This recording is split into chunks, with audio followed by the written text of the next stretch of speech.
To you in terms of your preparations, when you get to face a team like this, you want to already have your engine running fully before you face the Chiefs, so you have energy. Good afternoon to everyone, and good afternoon to my colleague. I think it's always nice to play matches of this magnitude, because teams like Chiefs and Sundowns are teams that should always play in a very packed stadiums.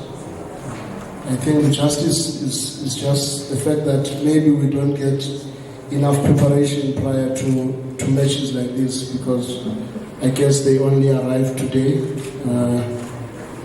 from a big match that they played yesterday, which I think they also played very well.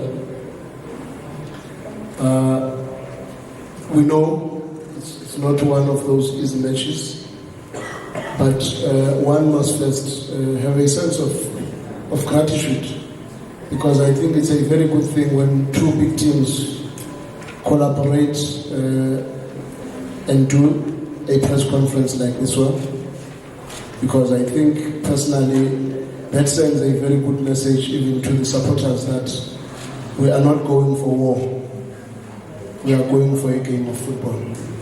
Thank you.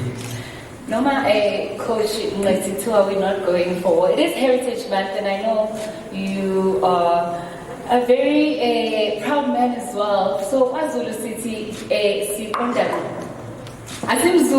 that what you're aiming to do to Kaizer Chiefs? Also, I was just looking at the stats, Bratiti. I don't know, Sundowns League has a thing of this 4. What's going on with this 4? Is this a special 4 going on? Is that what we can look to see happening this weekend against Kaizer Chiefs at home?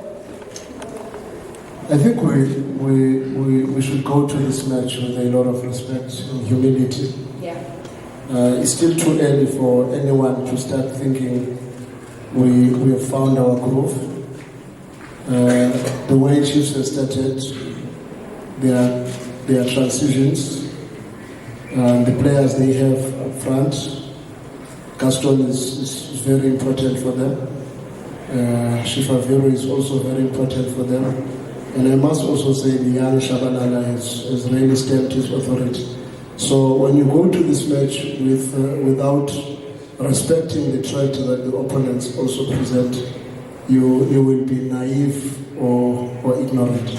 So we are going to this match knowing very well it's going to be a very interesting match. We are playing against a very good team, and a team that is also well supported. We also have to have that little bit of humility when we go to a match like this one. It's very important. I must also commend the work that Coach Nabi has done with the team. In a very short space of time, the team looks very dangerous.